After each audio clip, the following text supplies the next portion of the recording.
በጣም አስደንቆኛል። ቻርጀር ከጎረቤት ነበር ምናደርገው ከዛ በቃ ለምንድነው ከቤታችን ማንሰራ በየስ ጠይቃቸው አይ ብዙሃኖቹ አይናማዎች ሞክረው ነበርና አልሳካልን ስላለ ነው ብለው እንት ሲሉ እንዴ ቆዳሪው የታለ በየ ያን አጥፍቼ እየሰራው ያለ ጎረቤቶቹ በሙሉ ወጥተው ምንድናደርጉ በአካባቢ የሚያልፈውን ፖሊስ ጠሩና እንዴ ይሄ ልጅ እኮ ወዳለ ያስገባን ነው ለምንድነው እንደዚህ ናስኪ በህግ አምላክ አስቁምልን ምናምን ብለው ሲናገሩት እሱም እንደመጣ ምንድነው ምን ለማድረግ ፈልገህ ነው ሳይልና የኔን ስም ሳይረዳ አንተ ወይ ለእግዚአብሔር አትመጭ ወይ ለሰው አትዳኝ ምናምን ብሎ ሲናገረኝ አይ ጌታዬ እነሱም ከህግ ከተጠያቂነት ነፃ ይሆናሉና እባክህን ትንሽ ታገሰኝ በያረጋግጬ ከዛ በጣም ነው የተገረመውና እንትን ያለው ማለት ነው እኔ ነኝ ለእግዚአብሔር ማልመጭ የማልዳኘው እኔ ነኝ በጣም ይቅርታ ብሎ እንደዚህ አይነቶች ገጠመኞች እስከሚገጥሙ ድረስ ማለት አካል ጉዳተኞች ይሰራሉ ወይም ደግሞ የአይን እይታ የሌለብን አነስውራን ምን ሰራው መስሎ ስለማይታየው ብዙሃኑ የዚህን ጫና ስለሚያደርስ በዚህ ብቻ ግን ኤሌክትሪክ በመሰራበት ጊዜ የደረሰኝ ጫና ይሄ ብቻ ነው። ቄራ አካባቢ ማሜ ቱታ ምትባላለች እንደውም አሁን እሱ ነው ቱታ ብሎ ማሜ ቱታ አስባለኝ ያለችው ቄራ ፊት ለፊት ቱታና ቦቲ ታከራያለች። የጀመርኩት 20 አመት ይሆናል እና ይሄንን ለማጠም ሞከርኩኝ ከነጋዴ ጋር ተነጋግሬ ከነጋዴዎቹ አንድ ሁለት ይያሉ ሲመጡ በስሙኒም በሽልንግም በብርም በሁለት ብርም ይያል ለዚህ ጋር ደረሰን። እኛ ወደ ገበያ ስንገባ ክረምት ጭቃ አለ በጋ አዋራ አለ ይሄንን አዋራ ደግሞ የግድ ይዘን መሄድ የለብንም እዚህ ልብሳችንን ቀይረን ነው እና የምንሄደው እነሱ ቱታቸውን ሲለብሱ ልብሳቸውን አውልቀው ነው እዚህ ጋር የሚሄዱት ያ ልብስ ደግሞ በንጽህና ተቀምጦላቸው ጫማም አድርገው ይሄዳሉ በዛን ሰዓት እነሱ ጽዳታቸውን ጠብቀው ነው የሚወጡት ሲወጡ ብራቸውን ይዘው ብራቸውንም አስቀምጠው ይወጣሉ ሲመጡ ደግሞ ብራቸውን ይዘው ይሄዳሉ ሁሉም የሚስተናገዱት እንደዚህ ነው በቃ በረት ገብተው ጭቃ ከሆነ ሁሉም ወድቀው ነው የሚመጡት ላይ ድረስ ጭንቅላታቸው ድረስ ከብት ጣለም ብለው በሚመጡ ሰዓት ደግሞ እኔ እየሳቁባቸው ቱታን ስቼ ሰጥቼ ይወጣሉ ይሄዳሉ ዝናብ በጣም ዝናብ ያለቀን ደግሞ ተደራቢ ልብስ አላቸው ሻማ እዛ በበዓል ሰዓት በቃ አንዱ በዚህ ሲመጣብኝ አንዱ በዛ ሲመጣብኝ በቃ አትጩብኝ ምናምን እያልኩኝ ነው ሰጣቸው ማለት ነው እና አንድ ቀን ምን ሆነ መሰለ እስከ ሮብ ድረስ ምንም የተገኘ ነገር የለም የሚያስደነግጠው ነው መሸ ጨነቀኝ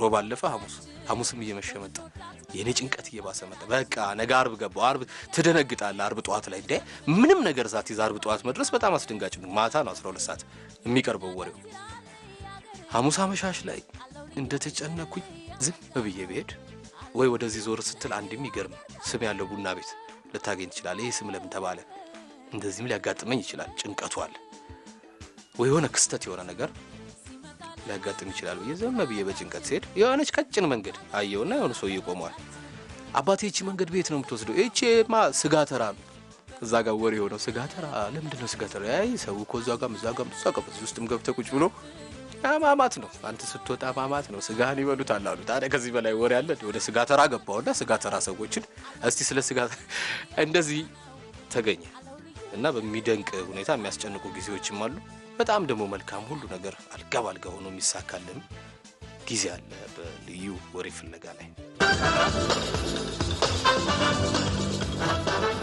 አዲስ አበባ ጉዷ ብዙ ነው በሽሮ ሜዳ ኪምባ በተባለ ሰፈር ከምትገኘው ነጭ ኖራ ከተቀባችው ባለ ሁለት ክፍሏ የወይዘሮ መቤት አካለ ወርቅ እንላቀስ ቤት ጧት ሰዎች ይሄዳሉ ሊያለቅሱ ሊያነቡ ዘመድ እየሞተባቸው አይደለም ደስ ይያላቸው ፈልገው በልተው የበሉትም እየፈጃቸው እንባ ይፈሳቸዋል ዋጋም ይከፍላሉ አስለቃሹ ምግብ ነው ወደ ሽሮ ሜዳ ሄድን የንላቀስን ቤት ባለቤት ወይዘሮ እመቤትን ስለ ምግቡ ጠየቅናቸው ምግቡ ከጨርጨር በመጣ የሚፋጅ ሚጥሚጣ የሚበላ ጨጓራ ነው ሚጥሚጣው ይፋጃል ሰዎች እያለቀሱ እንላቀስ ይያሉም ይመገቡታል ወደ ፈረንሳይ ለጋሲዮን ደግሞ ስንሄድ አንድ ሽማግሌ ያሉ ጥሩምባ ነፊ ናቸው እኚህ ሰውዬ በጥሩምባው ብቻ ያንን ተስፋ ያደረጉ ይኖሩ ነበር ባልና ሚስቱ በሂደት አሮጊቷም ደከሙ ሞቱ ሽማግሌው ብቻቸውን ቀሩ ብቻቸውን ሲቀሩ ከሰው ከማንም በቃ ለማምነው ባገኙት ነገር ሄደው ጠጃቸውን እየጠጡ ሀዘናቸውን ለመርሳት ይሞክራሉ እና አንድ ቀን ጠጅ ቤት ቁጭ ብለው እየጠጡ አንዲት ሴት የባቄላ ንፍሮ የምታዞር በየጠጅ ቤቱ ያንን ንፍሮ ይዛ እሳቸው የሚጠጡበት ቤት ገባች። ምስኪን የምታሳዝን ሴት ናት። እሳቸው ደግሞ ይጠጣሉ። አብዬ ወርቁ ይባላሉ። እና አዩዋት። አንቺ ባል የለሽም ወይ ስላት የለኝም አለኝም የለኝም አላለኝ ዝም አለኝ። ያችን ንፍሮ ስትሸጥ ንፍሮውን ግዛኝ አለ። እኔ የምናገርሽን ተቀበይኝ እንጂ ያንቺንማ ንፍሮ መቼም እገዛለሁ፣ በላሁትም አልበላሁትም በኪሴ ይዘዋለሁ እና ስለዚህ እኔ ጋር እንቀመጥ። ጥሩምባ ነው ስራ፣ አቋም ስራ የለኝም፣ ሲቀር ይቀራል። እችኑ ጥሩምባይቱን ለፋፈን አንቺም ታግዥኛለሽ። እሷ ቤት ያላቸው ሰው እያገኘች እንደገና እሳቸው ደጋፊ ያገኙ። በእድሜ እየገፉ ሲሄዱ ጥሩምባውን ነፍተው እንደገና ለቅሶውን ተናግረው አይሆንም ደከማቸው። በእድሜ እንትን እያሉ ጥሩምባውን መንፋሽ ትንፋሽ ይጠይቃል። ከዛ ባሻገር ደግሞ የዚህ አካባቢ ድርተኞች አቶ ከሌ ሞቷል፣ አሁንም ትንፋሽ ይጠይቃል። ሁለቱን ነገር እኩል ማስኬድ አልቻሉም። ባይሆን ልብሶችን እጠቢልኝና ቤቱን ቸክ አርጂው አልኳት።